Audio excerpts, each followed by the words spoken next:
What's up, Raider Nation? The Bat Fry, Kenny Fry here, letting you know what's coming up here on the Silver and Black Lair Las Vegas Raiders edition. I will be talking about the quarterback battle so far through the training camp. I'll be talking about some of the rookies and where they may play important roles, and I'll talk a little bit about the quarterbacks. What are we looking at, and do we have enough depth there? So I'll be talking about that and much, much more. We'll be back in 44 seconds, give or take.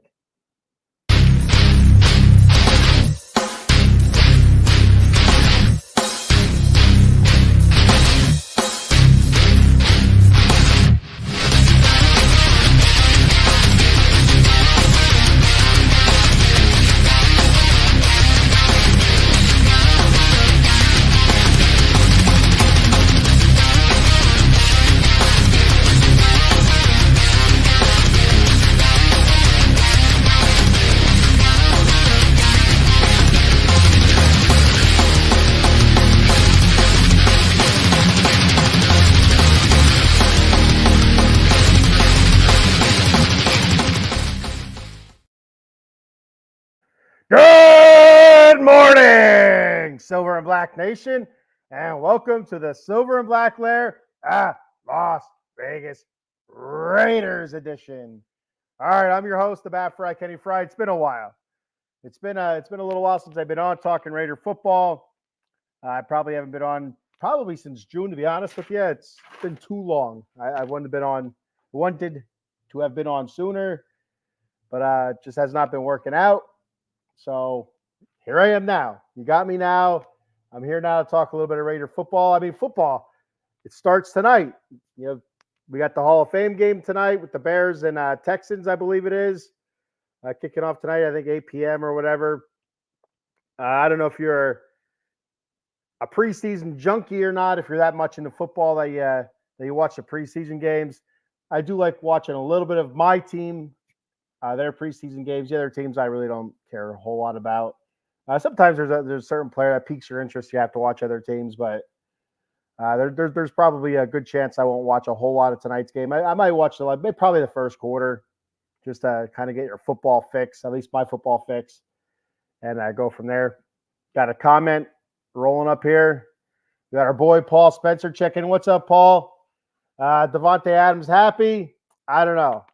Paul, that's something I was going to talk about here. I'll kick it off with that, actually.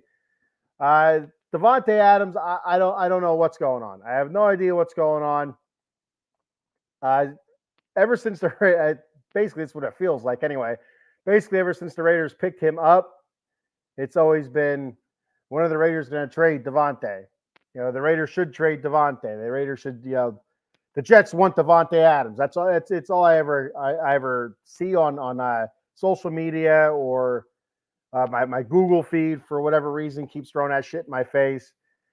Devontae's going to get traded. The Raiders need to trade Devontae. They have to trade Devontae. Devontae's not happy.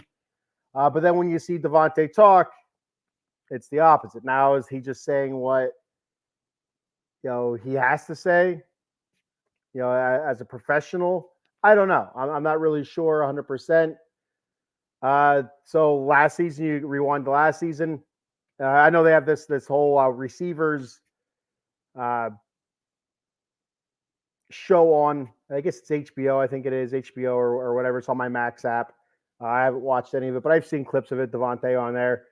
And he was not happy with Jimmy G last year. He wanted Aiden O'Connell in there. He got Aiden O'Connell in, and he appeared to be much happier.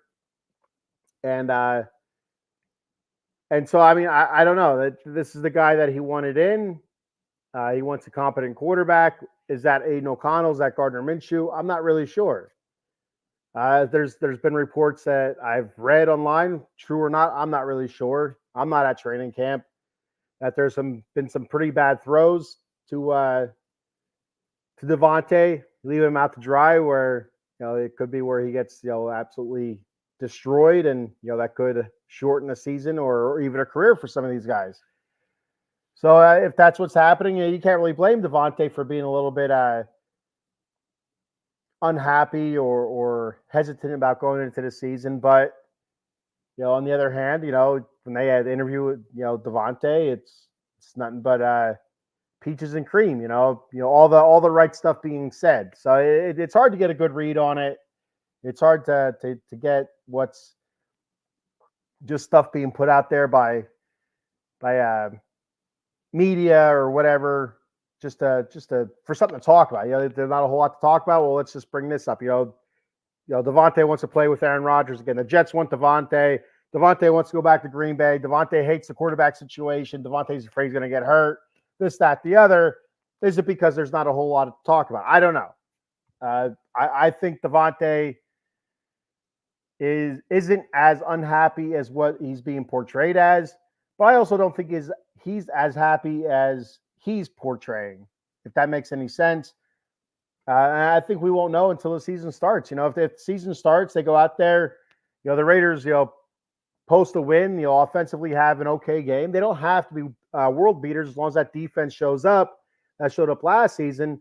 But if they go out there and they post an efficient game, put up 20 plus points, and Devontae Adams gets 8-9 catches, which is what your big time receiver should be getting anyway.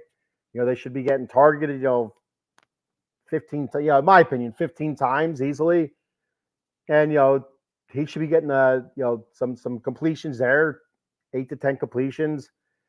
And if he's pushing 100 yards, I think he's going to be happy as long as he's not out there getting killed. And about a couple of the clips that I've seen from that receiver show, and it's something that really boggles my mind why the Raiders pushed out Derek Carr and brought in Jimmy G. Where you look at the deep ball, Jimmy G couldn't hit the deep ball to save his life.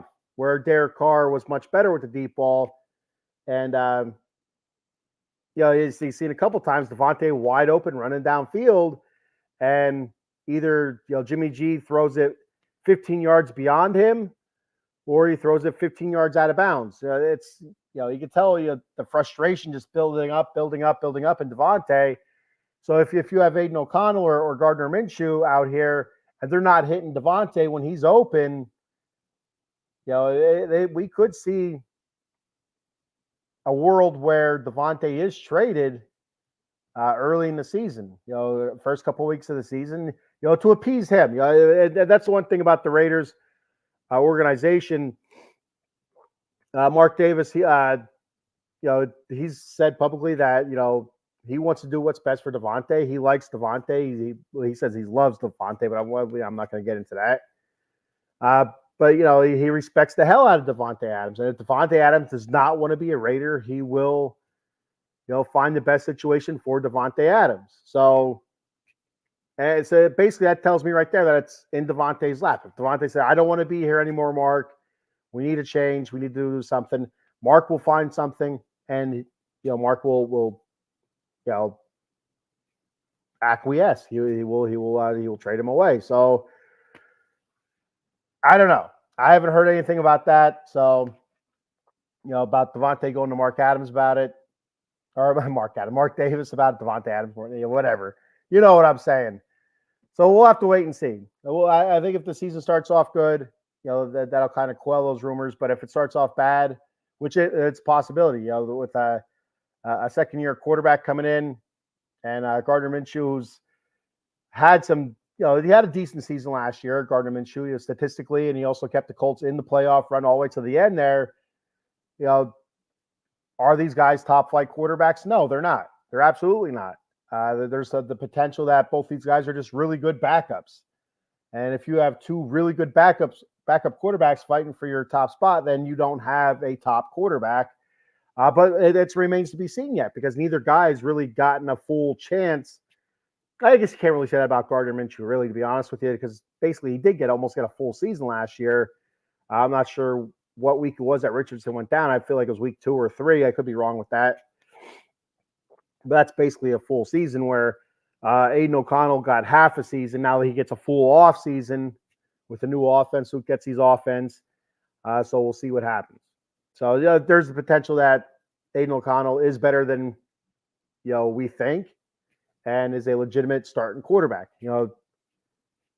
He's not going to be one of your top tier quarterbacks probably, but there is the potential that he is a legitimate starting quarterback that can run an offense competently and get the job done. We'll have to wait and see. I got another comment here. Paul saying, I watched the series receivers and he said, get me that out here. Yeah. And again, that's going back last season. And you can't blame him. Again, the rumors were swirling like crazy last season about Devontae not being happy. And, there was a lot of times where Jimmy G put him out there and, he was getting killed. But he wanted Aiden O'Connell in there. He pushed for Aiden O'Connell, and Aiden O'Connell eventually did get in there. And for the most part, I haven't watched receivers. I don't know if they still followed him during the Aiden O'Connell second half of the season there or not. But for the most part, it seemed like a lot of those rumors quelled after Aiden O'Connell took over, Antonio Pierce took over, and they kind of went a different direction. It seems like everything kind of simmered down. Devontae was not getting the ball anymore, any less. He was not getting, for the most part, I don't think he was getting too many passes thrown to him that were much better than what Jimmy G was getting to him. But for some reason, he felt more comfortable with Aiden O'Connell behind center. And, as the season went on, Aiden O'Connell played much, much better. So maybe Jimmy G seen that, or not Jimmy. Maybe Devontae seen that in Aiden O'Connell and figured, let's give this kid a chance. We need to get him in there. If we're going to lose like this, let's lose and see what the kid got and go from there. And that also gives Devontae a little bit more leverage. If, they go out there last season, they put Aiden O'Connell in and he stinks. Now you have, no clear-cut future at quarterback. Unless you lose all those games at the end of the season and you end up getting a top 2 pick. And, I don't know if Devontae would want to play with another rookie quarterback if he just went out of there after that, after, they lose all those games at the end of the season, if that's what happened. So maybe that was his way of saying, if we continue to shit the bed, this is my way out. But if Aiden O'Connell looks as good as I think he might, this is my spot. This is how I stay here. So I don't know. I don't know. I do know he was not too happy with Jimmy G. And he said as much, get me the F out of here. What are we doing? All that stuff that he's been saying, that he was saying on that show during last season. And, he said that, he's I like Jimmy G. I love Jimmy G, as a person and stuff like that. But last season, not so much. So it is what it is. Nobody liked Jimmy G last year. Jimmy G probably didn't like Jimmy G last year. So it is what it is. The ladies at the Bunny Ranch did. Jimmy G, not so much. So that brings us to the quarterback. Sticking with the quarterbacks, quarterback competition this year between Aiden O'Connell and Gardner Minshew. Coming into preseason camp here, training camp, Antonio Pierce has said that right now it's Aiden O'Connell's team. It's a full-fledged quarterback competition. So that's what they're doing. But Aiden O'Connell is your leader in the clubhouse pretty much by default, basically. Pretty much by default because he's already a Raider. He was already there. He's there last season, drafted by the Raiders. Started that second half of the season, played well the second half of the season, and kind of earned that right to go into the clubhouse as your leader in that quarterback competition. So where it sits right now, I've seen a lot of positives. I've read a lot of positives on both. I've read a ton of negatives on both quarterbacks coming into going through the first week and a half of camp. So I don't know where it sits, if anything has changed, if anybody has a clear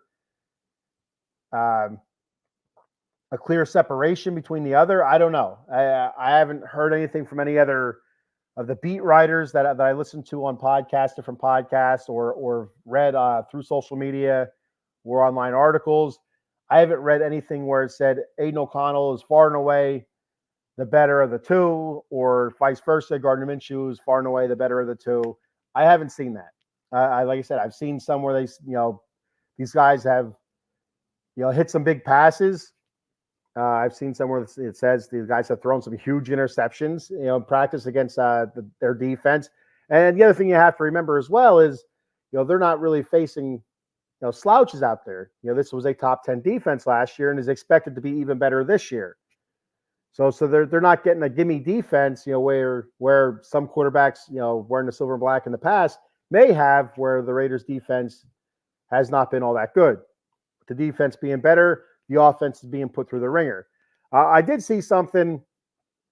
I don't know where I seen it. What site or what Twitter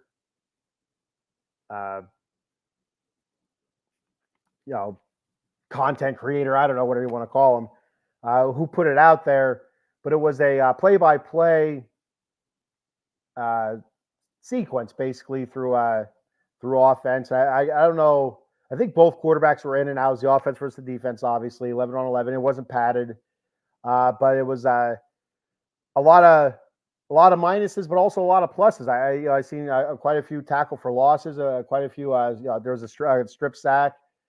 I think that was a strip sack of, I want to say strip sack of Aiden O'Connell, but I could be wrong about that. It doesn't really matter who it was. I seen I think each quarterback threw an interception, but also each quarterback hit also some big plays downfield as well. I think one of them hit Devontae Adams downfield for 20 plus yards. One of them hit I want to say Michael Mayer for a 10 plus yard gain. One of them hit Brock Bowers for a 15-yard plus gain. He also had Zamir White running the rock a little bit. So for the most part, the defense, shut the offense down, but there was some moments where the offense did move the ball in big chunks against the defense. So some bright spots, a lot of dark spots, but the good thing about having a really good defense is your offense is facing that defense. And yeah, it may not look good to the naked eye watching, but that defense is making that offense better by being stubborn and putting them through the ringer and pushing them as hard as they can. So it's a bad thing if you're watching it, but I think internally, I think deep down, I think in the long run, it's a good thing when your offense isn't doing well against your top 10 defense. Now, if you have a bottom tier defense and your offense isn't doing well, and then you're in a lot of trouble. But I think with the top 10 defense, it's supposed to dominate the offense. And usually coming into training camps, your defenses are usually a step or two ahead of the offenses and whatnot anyway. But I'm not too surprised that the defense is dominating the offense right now. The defense is just far and away much better.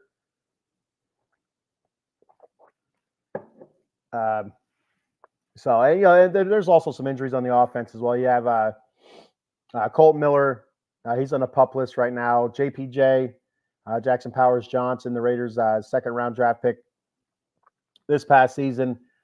He's also on the PUP list, physically unable to perform list.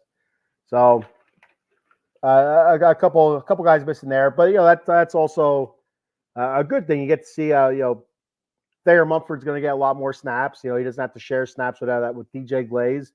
DJ Glaze, he's going to get more snaps as well. Andrews Pete, an offseason acquisition for the Raiders. He can be that veteran that kind of takes those young guys, Thayer Mumford and DJ Glaze, under his wing and kind of helps them along through training camp. And as we go and get into these preseason games, we can kind of see what those guys have. Can Thayer Mumford hold up?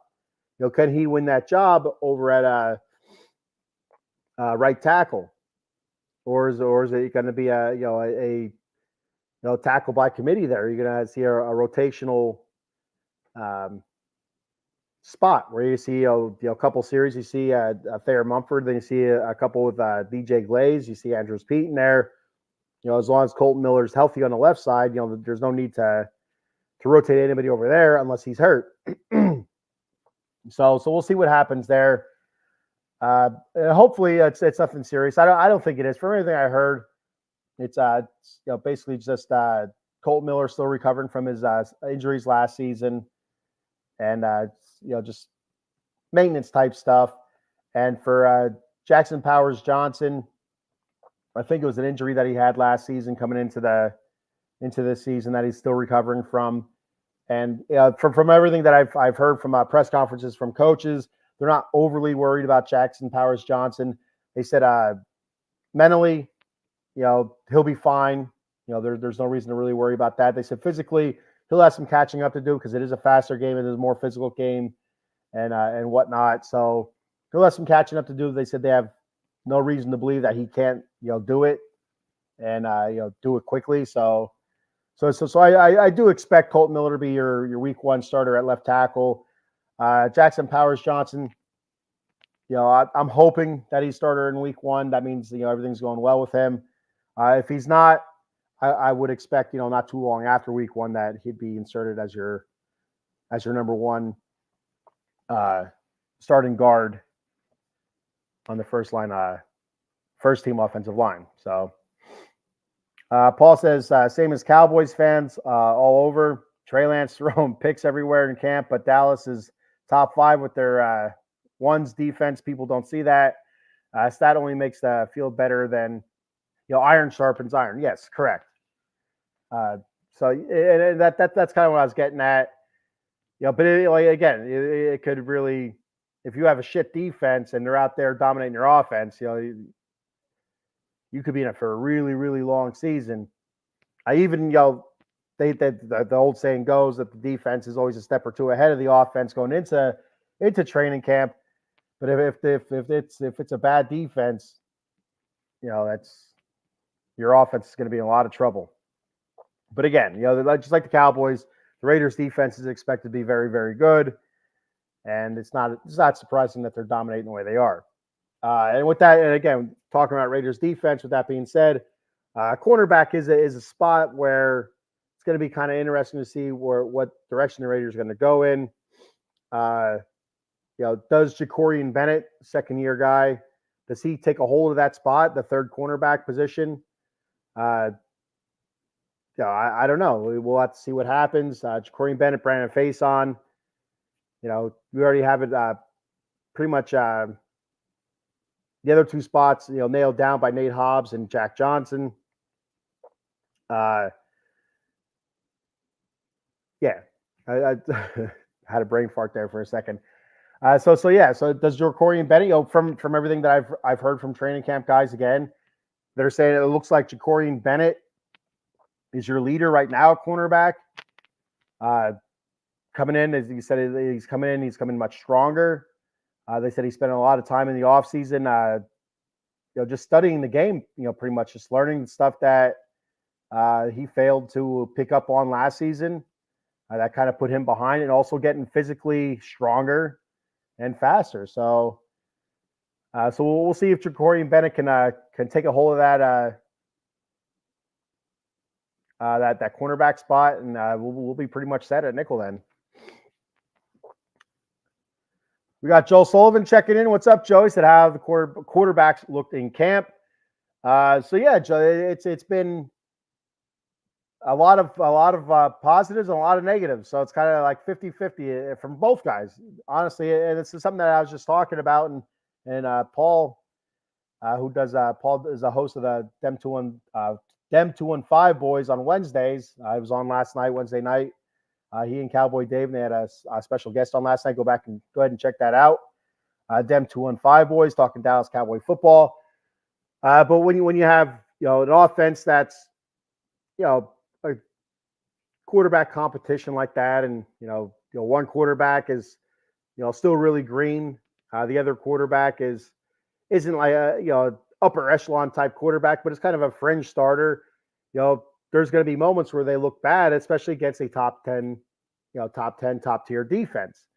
And Paul was saying, the same things happen with the Cowboys. You have they're getting all the Cowboy fans are getting all over Trey Lance because he's throwing picks everywhere, but he's also facing a really good defense there in the Cowboys. So same things kind of happen with the Raiders. There's moments where Aiden O'Connell's looking really, really sharp. He's looking good. He's hitting, Devontae down for big gains. He's hitting Brock Bowers and Michael Mayer and, Jacoby Myers and stuff like that, hitting those big passes and hitting your medium routes. But there's also, they're throwing some bad picks as well. The same thing with Gardner Minshew. He's hitting some big plays downfield, but he's also throwing a lot of picks. And again, they're facing a top tier defense. It's expected to be a top 10 defense, but expected to be much better than last season. Well, not much better, a little bit better than last season. When you have that, you have an offense going against top tier defense. It's not going to look good all the time, but I feel like it's a big positive for your offense to be going against that top 10 defense. Your quarterbacks, fighting in this competition, going against a top 10 defense. It's just going to make them much better. Like Paul said, iron sharpens iron, and that's how I'm looking at it. That's what I mean. That's what I'm hoping for anyway. That they're facing some really tough competition in training camp, that it's only going to make them better, that when they see defenses that are lesser than the defense that we have, that they're able to handle that and take advantage of it. So yeah, a lot of positives, a lot of negatives. I still believe that Aiden O'Connell will be your week 1 starter, and I feel like he'll get the first couple of weeks. And if it's not going well, no reason to let the season slip away. Hand the reins over to Gardner Minshew and see what he got. But I do think that we come in week 1, all things being equal right now, if things continue where they are, I think Aiden O'Connell is your week 1 starter. So he also says Vegas has the talent to have a top 10 defense, and that's the thing. That's what's going to carry this team through the season.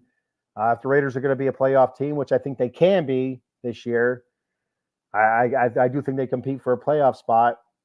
They can compete for a playoff spot, and it's going to be through that defense. That defense is going to carry them. They're going to win low-scoring games, tight games, and just like the end of last season, they won a lot of games. I'd say a lot. 5-4. You call a lot or not. I call it a lot as a Raider fan. Taking those 5 wins out of 9 games, I'll take that. But anyway, a lot of those games were tight, low-scoring games, and that's what it's going to have to be. I mean, that win against Kansas City, what was the final? Like 21. I don't remember. Like 21-13. I don't know what it was. I can't remember exactly. But the offense didn't get a first down after the first quarter. And our touchdowns came via defense. So there's going to be games like that. And I'm not saying that they're Ray Lewis's Baltimore Ravens. No, nowhere near that. That defense was one for the ages. But that team won a lot of games despite their offense, right? A team that went to the Super Bowl, and I don't know what year it was. It was 98 or 99. They go to the Super Bowl. They win the Super Bowl, and basically they didn't score an offensive touchdown for a few weeks. And the way they were winning was through defense and field goals. And hopefully it doesn't come down to that, but that could be a way the Raiders are going to win. They might have to win 15-12 type games where it's all field goals, or maybe they get a pick six or something like that, and that's the only score of the game. There's probably going to be a couple games like that this year, but I do think, especially with the way it's setting up with the dual tight end, I kind of like what could happen there with your Brock Bowers and Michael Mayer, having them with Devontae Adams and Jacoby Myers. I think that a lot of good things come out of that dual tight end set, that 2 tight end set, for passing wise. That's kind of where I'm going with it. And having that safety valve, being your tight ends, and they can't really focus on shutting down one tight end. You'll have both tight ends that are better than average receivers. So I think that's going to be huge. Excuse me. Sorry. Anyway, I think both tight ends, well above average type receivers, and everything I've heard about Brock Bowers in training camp, everything I've read about him, he's been phenomenal. He's been everything that they've heard about. He's been everything that they've hoped for so far. So that's good news. But that your tight end is always an important safety valve, and to have 2 guys like that, I think it's going to be astronomical. It's going to pay huge dividends for either quarterback that's going to be in there that may be in trouble, or just struggling to get the ball downfield, or just struggling, period, just to find a rhythm. Those tight ends are going to be huge. And sometimes that's all it takes, is just a quarterback to get a little bit of rhythm, hit a couple passes in a row. Whether it's a 5 yard crossing route, or a 5 yard out by a tight end, or something where they settle up in the middle of the field for 10 yards. Hit a couple of those. Hit a running back out of the backfield. Just feeling comfortable, getting into a rhythm. Then all of a sudden you start seeing them hitting the receivers on the outside, or whatever, downfield, or whatever it may be. It's and that's the tight ends are very important. Raiders offense could be better through the two tight ends. I like the running back White. Also, Zamir White. I'm really excited for him. He's going to be your lead back. We did pick up Alexander Madison as well from the Vikings, and we still have Amir Abdullah as your third running back. But I've also heard a lot of great things about Dylan Laib, who's a running back that we picked up late in the draft this past year. I'm not sure which round it was. I don't know if he was our 7th round or 6th round guy, but I've been hearing a lot of great things about him. Super fast, quick, great hands. So I think at running back we're set up really, really nice. The one thing about Zamir White is, can he last a full season? I think he's built like he can last a full season. So we're going to wait and see, because I feel like he's going to get the rock a lot. And I do think we're going to see Madison a lot as well, Alexander Madison. And Amir Abdullah being your third down back, probably primarily like that. But I do expect Zamir White to get the bulk of your carries. But I do expect Alexander Madison also to get a handful. I wouldn't be surprised if you're seeing Zamir White getting anywhere from 15 to 20 carries a game, and then you're seeing Madison 5 to 10 carries. And of course, your third down back, probably being Amir Abdullah catching the ball out of the backfield. And I think later in the season we see a more Dylan Laib.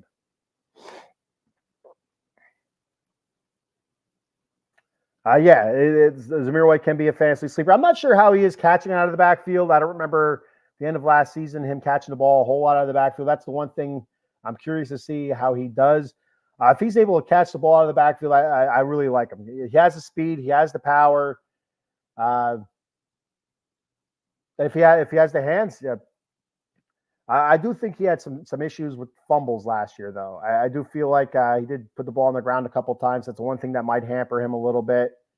But we'll wait and see what happens there. So,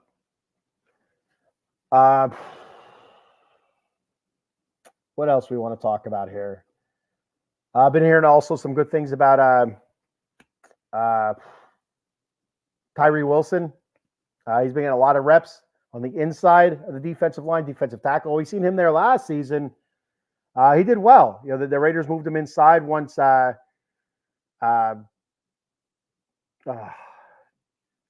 One second. Malcolm Kuntz. I need to sit and think a little bit and get the gears going. Malcolm Kuntz. So as soon as Malcolm Kuntz went ahead and took that step forward and really busted out, and played fantastic last season for the Raiders at defensive end when Tyree Wilson wasn't getting it done. The job went to Kuntz. Ed was phenomenal. So while he was killing on the outside, Tyree Wilson wasn't getting the reps. And so with a guy like that, first round draft pick, you want to get him in there somehow. So they started moving him to the inside. And a little bit undersized for being on the inside, but he did well. His speed, his power, he did very well on the inside. So I do expect to see a lot more of him on the inside than the outside this year, especially like in your long distance type downs. If it's like third and long, second and long, seeing him in there just to get a push up field and stuff like that. So it's gonna be interesting to see how that works out for Tyree Wilson. I do still expect him to get some reps on the outside. Whether that's given Malcolm Kuntz some a breather or whatever, or even moving him to the outside and dropping Max Crosby back a little bit off the line a little bit, which they did a couple times last season. Not a couple, more than a couple. They'd stand Max Crosby up and move him around on the defensive line. So there is a world where you could see Malcolm Kuntz defensive end, Tyree Wilson defensive end, and all of a sudden you have Max Crosby stand up, drop back, and start kind of just moving across the defensive line. Where's he going to go? Is he going to stop over your guard, and is he going to uh, curl over to the other guard? If he is, stuff like that. Is he going to cross over? Who knows? I really like that aspect of the defense. When they were doing that last season, I don't know how comfortable Max Crosby was doing that, but I know whenever he did do it, that extra yard or two of a push that he would get on the offensive line, it definitely helped. He would get an extra step or two, speed to pick up, and just power, momentum. He'd usually get a pretty nice push there, but it'd normally be on the inside. So it was just bull rush. On the outside, you get a little bit more of that speed and finesse and power that he possesses there. That's where he's really working his magic. But so there is an opportunity where you see Crosby stand up and move around, and you see Tyree Wilson on the outside and Malcolm Kuntz on the other outside, and you're Christian Wilkinson there in the middle. So, and like I said, tonight starts preseason Hall of Fame game. So looking ahead to the Raiders preseason, their preseason schedule starts August 10th at Minnesota. So that'll be our first opportunity to see some of these guys, especially the rookies. DJ Glaze, Dylan Labe. We're not going to see Jackson Powers Johnson. I'm drawing a blank. I can't think of the linebacker's name. I was really excited for him, but now I can't remember his damn name. Pulling up the depth chart here. Tommy Eichenberg. Man. But anyway, that'll be your first opportunity to probably see a lot of the rookies. You're not going to see many of the veterans. I wouldn't expect to see Max Crosby or anything like that. Guys like that, Christian Wilkinson. I don't know if I'd expect him really in the preseason at all. But I'm not sure what the Raiders are going to do at quarterback during the preseason. You're going to have to play these guys. Does that mean that Aiden O'Connell gets the first half, Minshew gets the second half? Then the next one is versus Dallas on August 17th. Does that mean that Minshew gets the first half, Aiden O'Connell gets the second half? Then your final game, what do you do there? All right, this is going to be my starting quarterback, so I'm going to sit him so he doesn't get hurt, and then you go straight with the backup. I don't know, or even a third string quarterback. You go with the third string quarterback, who is? Let me look that up real quick. I'm not even sure who it is. I think it's a unrestricted free agent they picked up.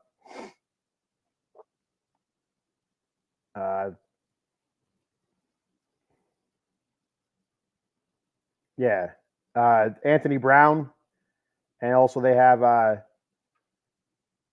Carter Bradley, who was a undrafted free agent. So yeah, it's going to be interesting to see how they play the quarterback position in the preseason. I wouldn't expect to see Devontae Adams out there much, if at all, either. So basically, that's what it is. You're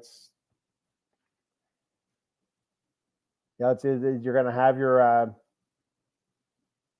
Aiden O'Connell, Gardner Minshew play it out there in preseason. That's why I think it's going to happen.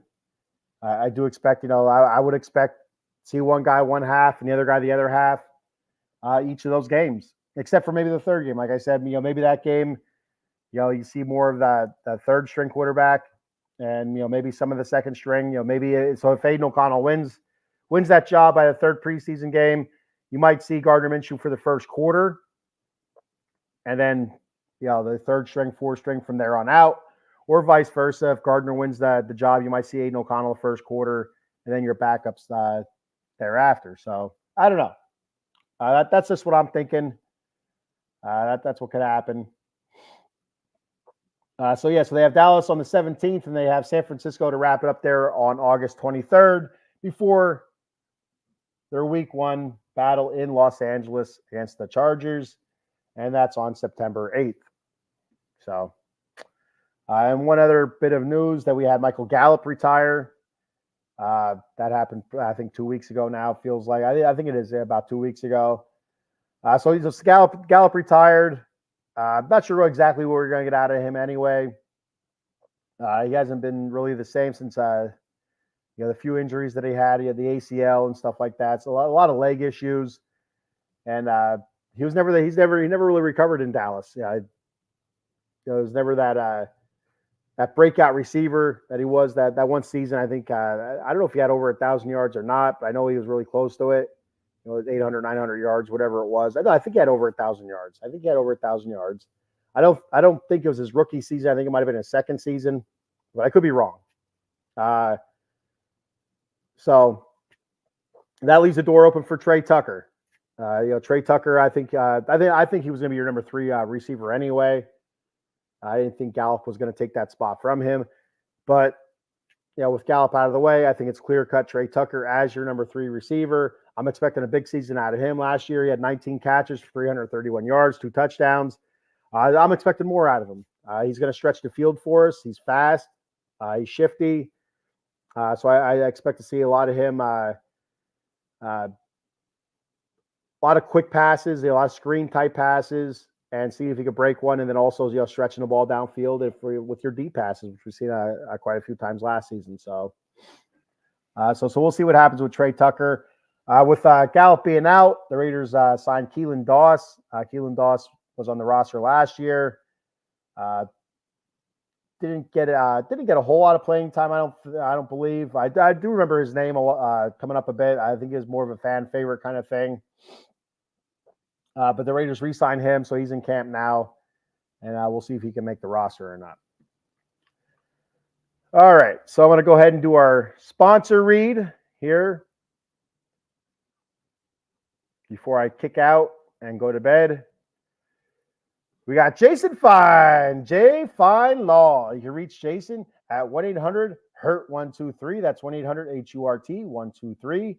That's Jason Fine, attorney Big Al. He specializes in motor vehicle accidents, slip and falls, workman's comp, and personal injury claims. He has 3 office locations conveniently located throughout Pennsylvania and New Jersey. In the Garden State of New Jersey, his offices are located in Cherry Hill on 3 Greensward Lane, and the phone number there is 856-209-5258. And in the Steel City of Pittsburgh, Pennsylvania, his offices are located on 500 Grant Street, Suite 2900, and the phone number there is 412-365-8151.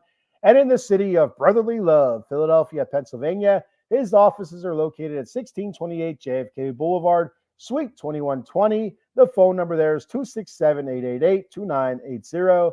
That's Jason Fine, attorney Big Al. All right. So coming up for me, I have the Atomic Drop podcast coming up tomorrow night. Friday night, 10:30 p.m.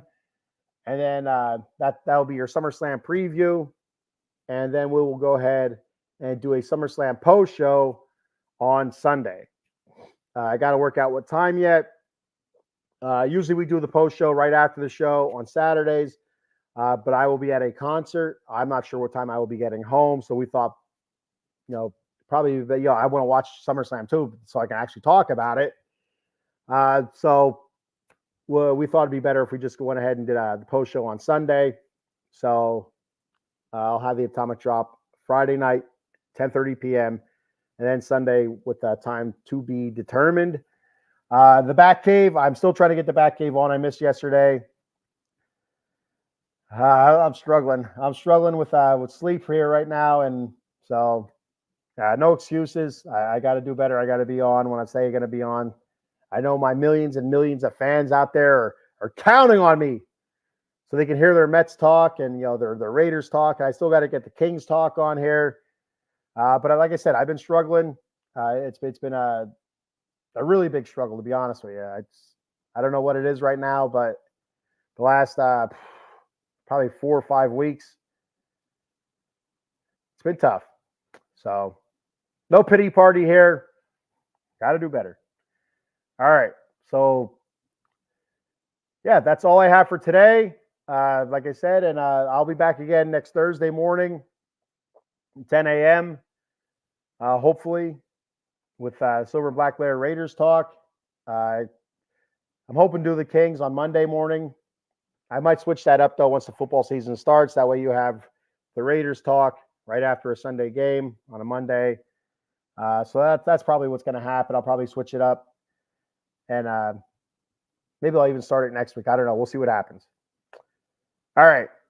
So that's all I have for today. Thank you everybody for checking the show out. Thank you for the comments, and I will see you guys next week.